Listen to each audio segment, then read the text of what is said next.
You don't lose your wealth all at once. It doesn't disappear in a bad investment, or a single mistake, or one wrong decision. It slips away quietly, in the background, in patterns you don't even notice. A few hundred here, a small choice there, a habit that feels normal, even responsible.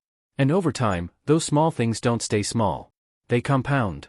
A man sits at his desk late at night, not stressed, not panicking, just thinking.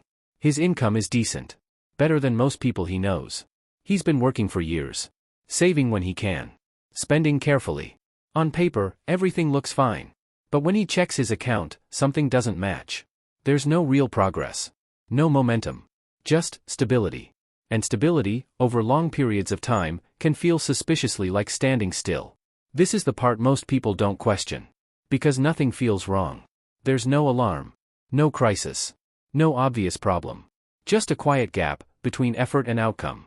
And that gap is rarely caused by one big mistake. It's usually built by small, repeated behaviors. Silent habits. The kind that don't look dangerous, but slowly, consistently, reshape your financial life. Let's make this uncomfortable for a moment. Imagine your future, 10 years from now. Same job, slightly higher income, more responsibilities, maybe a better lifestyle. But your financial position? Not dramatically different. Not because you didn't work hard, but because something, quietly, kept pulling you back. These habits don't feel like risks. They feel normal. That's why they're powerful. The first one starts with something that looks like control, but isn't. You earn more, and your life expands to match it. A better phone. A slightly nicer apartment. More convenience. More comfort. Nothing extreme. Just small upgrades. You tell yourself it makes sense, after all, you worked for it, and that's where it begins. Not in excess, but in adjustment. Because every time your income increases, your expenses quietly follow. Not instantly, but gradually. A subscription here. A habit there. A standard you didn't have before, but now can't imagine losing. This is called lifestyle creep. But it doesn't feel like a creep. It feels like progress. Until you realize something strange. Despite earning more than ever, you don't feel richer. Because your baseline keeps moving. And when the baseline moves, progress disappears. Now here's the math people don't like to run. If your income doubles, but your expenses rise with it, your ability to build wealth doesn't change much. You're just operating at a higher level, with the same limitations. The system resets. Every time. And the more your lifestyle expands, the harder it becomes to contract it. Which means every future decision gets filtered through a new question. Can I maintain this?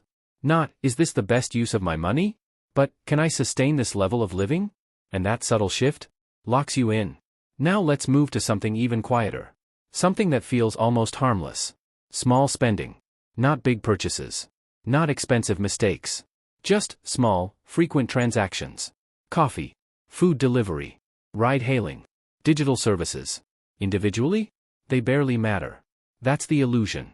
Because your brain doesn't register them as serious decisions. There's no pause. No evaluation. Just a tap.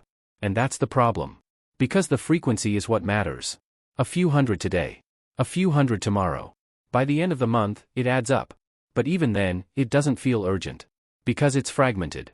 Scattered across days, platforms, categories. You never see it as one number, but the system does. Let's say you spend the equivalent of a small amount every day on convenience. It feels insignificant. But over a year? It becomes a meaningful sum. Over 5 years? It becomes a missed opportunity. Not just money spent, but money that could have been invested. And that's where this habit becomes dangerous. Because it doesn't just reduce your savings. It erodes your awareness. You stop tracking. You stop noticing. And once awareness drops, control follows. Now layer something on top of that. Something even more subtle. Delaying decisions. Not avoiding them. Just postponing. I'll start investing next month. I'll fix my budget later. I'll think about it when I have more time. It sounds harmless. Even reasonable. Because you're not saying no, you're saying not now, but not now has a strange way of repeating itself. 1 month becomes 3.3 becomes a year, and suddenly, you've lost time you can't get back. This is where compounding turns against you. Because compounding doesn't just grow money. It grows consequences. The earlier you act, the more powerful it becomes. The longer you wait, the more effort it takes to catch up. And most people underestimate this. They think starting later just means starting slower. But it's not linear. Time changes the equation. A delay of a few years can mean a significantly different outcome decades later, not because of what you did wrong, but because of what you didn't do early enough. Now let's talk about something that feels smart, responsible, even. Saving without a system. This one confuses people. Because saving is supposed to be good. And it is. But saving without direction has limits. You put money aside. You feel disciplined. You feel in control. But then nothing happens, the money sits. Idle.it doesn't grow meaningfully. It doesn't compound effectively. It just exists. And over time, inflation quietly reduces its value. You don't see it happening. There's no notification. But the purchasing power declines. So while you think you're preserving wealth, you're slowly losing it. This is the quiet difference between saving and building. Saving protects. Building multiplies. And confusing the two keeps you stuck. Now let's move into something even deeper. Avoiding discomfort. This doesn't sound like a financial habit, but it is. Because growth, in any form, requires friction. Learning new skills. Exploring new opportunities. Taking calculated risks. None of it feels comfortable. So most people stay where they are. Not because they're incapable, but because they're optimizing for ease. And ease has a cost. It limits exposure. It reduces possibility. You keep doing what you know, you stay within familiar systems. Which means your income, your knowledge, your opportunities all grow within the same boundaries. And boundaries are where growth slows down. Now combine all of this. Your lifestyle expands. Your small spending increases. You delay important decisions. You save without building. You avoid discomfort.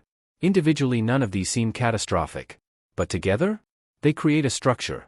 A financial pattern that looks stable, but isn't moving forward. This is where the real risk lies. Not in volatility. Not in sudden loss. But in stagnation. Because stagnation feels safe. Until you realize how much time has passed. Now zoom out. Look at the world around you. More convenience than ever. More ways to spend. More tools to delay decisions. Everything is optimized for ease. Which means these habits are easier to fall into than ever before. And harder to notice. Because they're normal. Everyone around you is doing something similar. Which makes it feel correct. Even when the outcome says otherwise. Now here's the uncomfortable part. You can follow all the right advice. Work hard. Earn consistently. Avoid big mistakes. And still not build meaningful wealth. Because these small habits operate below your attention. They don't feel like decisions. But they are.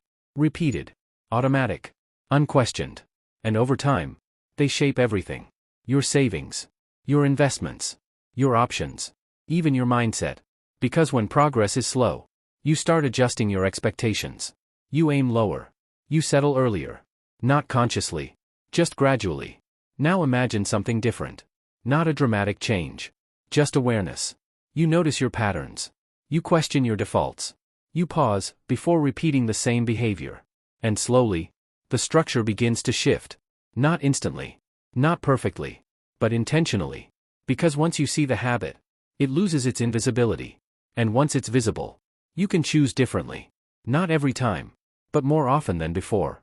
And that's where change starts, not in extreme decisions, but in small, repeated adjustments. Because habits built your current system. And habits will reshape it.